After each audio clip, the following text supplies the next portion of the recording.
جن کے اسلام لانے پر آسمان کے فرشتوں نے خوشیاں منائی. جب آپ نے کلمہ پڑھا اور صحابہ نے تکبیر پڑھی تو جبریل آ گئے کہ یا رسول اللہ آپ کو عمر کے اسلام کی خوشی ہو رہی؟ آپ نے کہا ہو رہی. کہ استبشر بہ اہل السماء، آسمان کے فرشتے بھی خوش ہو رہے ہیں عمر کے اسلام لانے پر. یہ وہ شخص ہے جس راستے سے گزرتا تھا شیطان وہ راستہ چھوڑ جاتا تھا. اور یہ وہ شخص ہے کہ آپ نے فرمایا عرفات کے میدان میں سارے صحابہ موجود ہیں 1.25 لاکھ. تو آپ نے کہا اس وقت اللہ تعالیٰ میرے صحابہ پہ فخر کر رہا ہے، عمر بن خطاب پہ خاص طور پہ فخر فرما رہا ہے. اور آپ نے فرمایا میرے بعد کوئی نبی ہوتا تو عمر ہوتا. وہ شخص ہے. اور آپ نے کہا میرے 2 وزیر زمین میں 2 آسمان، زمین کے ابو بکر اور عمر، آسمان پہ جبریل و میکائیل. ایسے بلند مقام کے شخص اور فتوحات ہو گئیں، خزانے اٹھ کے مدینے پہنچ گئے. اپنا حال وہی جو کہ انچنے آٹے کی روٹی، ٹاٹ لگے پیوند، مہینے میں 1 دفعہ گوشت کھانا. صحابہ نے مشورہ کیا بہت مشقت میں ہے عمر، ان کو چاہیے کہ اب نرمی کریں، کوئی نوکر رکھیں، اچھے کپڑے پہنیں، اچھا کھانا کھائیں. بڑے بڑے بادشاہ آتے ہیں ملنے کے لیے، اب ان کی مجلس ہونی چاہیے، اعلیٰ نظام ہونا چاہیے، سسٹم ہونا چاہیے. تو ان سے بات کی جائے. کون بات کرے؟ یہاں اگر سارے چپ، کون بات کرے؟ کسی کو ہمت نہیں ہو رہی. تو انہوں نے آپس میں مشورہ کیا حضرت حفصہ بات کریں، حضرت عائشہ بات کریں، دونوں امہات المومنین ہیں، تو ان کی قدر کریں گے، ان کی سن لیں گے. حضرت علی نے فرمایا مانیں گے کوئی نہیں، کر کے دیکھ لو. تو یہ دونوں مائیں تشریف لے گئی. ایک تو بیٹی ہیں، استقبال کیا، بٹھایا. حضرت عائشہ نے بات شروع کی.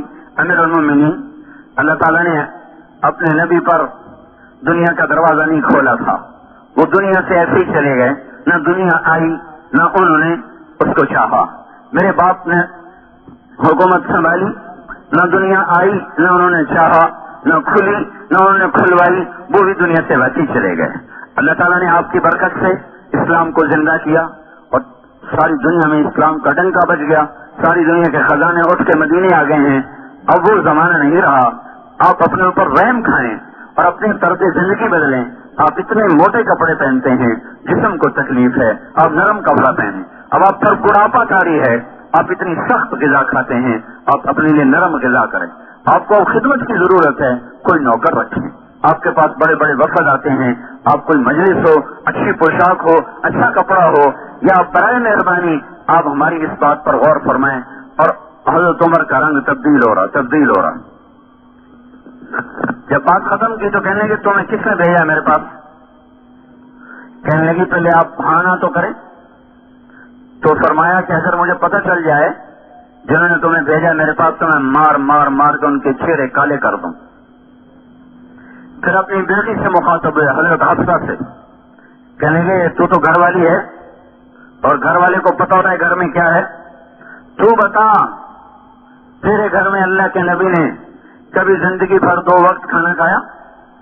کبھی زندگی میں 2 وقت کھانا کھایا؟ صبح کھایا تو شام نہیں کھایا، شام کھایا تو صبح نہیں کھایا. کیا تو اس پر اقرار کرتی ہے تو اللہم نعم، کہاں میں اس پر گواہ ہوں. کیا تجھے یاد ہے کہ ایک دفعہ تو نے میز پہ کھانا رکھ کے دیا تھا تو حضور کے چہرے کا رنگ بدل گیا تھا؟ غصے کی وجہ سے تو انہوں نے میز سے کھانا اٹھا کے زمین پہ رکھا تھا، زمین پہ بیٹھ کر کھایا تھا کہ میں غلام ہوں، مجھے شاہی پسند نہیں ہے. ایک دفعہ حضرت عائشہ رضی اللہ تعالیٰ عنہ نے، الگ واقعہ سنا رہا ہوں، حضرت عائشہ رضی اللہ تعالیٰ عنہ نے عرض کیا یا رسول اللہ آپ کیسے بیٹھے ہیں؟ آپ ذرا ٹیک لگا کے کھائیں، آپ کو آسانی رہے گی. تو آپ بجائے ٹیک لگانے کے آپ جھکتے آپ نے اپنی پیشانی زمین پہ لگا دی. کہ نہیں میں تو غلام ہوں، میں کیسے ٹیک لگا کے کھا سکتا ہوں؟ میں اپنے رب کا غلام ہوں، میں غلاموں کی طرح کھاؤں گا. میں اسے دکھانا چاہتا ہوں کہ میں تیرا بندہ اور تیرا غلام ہوں. پھر فرمایا تجھے بستر یاد ہے کیا تھا تیرے نبی کے گھر میں؟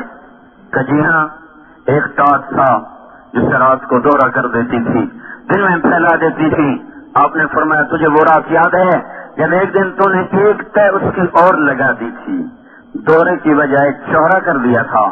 تو صبح پھر حضور نے پوچھا تھا حفظہ میرا بستر بدل دیا؟ کہ نہیں یا رسول اللہ وہی ہے، ایک تہ اور لگا دی تھی تاکہ نرم ہو جائے۔ تو آپ نے کہا تھا میرا بستر ویسا ہی کر دے جیسا یہ تھا، میں یہ نرمی پسند نہیں کرتا، میں اپنے رب سے باتیں کرتا ہوں، اس ٹارچ کی نرمی نے مجھے اٹھنے سے روکے رکھا۔ بول تو گواہ ہے؟ کہا میں گواہ ہوں۔ کہا تمہیں یاد ہے حضور کا ایک ہی جوڑا ہوتا تھا؟ کہا جی ہاں۔ کہا اسے خود دھوتے تھے؟ کہا بالکل۔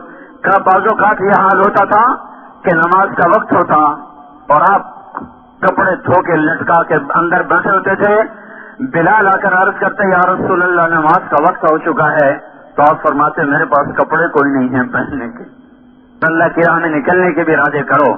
اللہ تعالی ہم سب کو عمل کی توفیق دے۔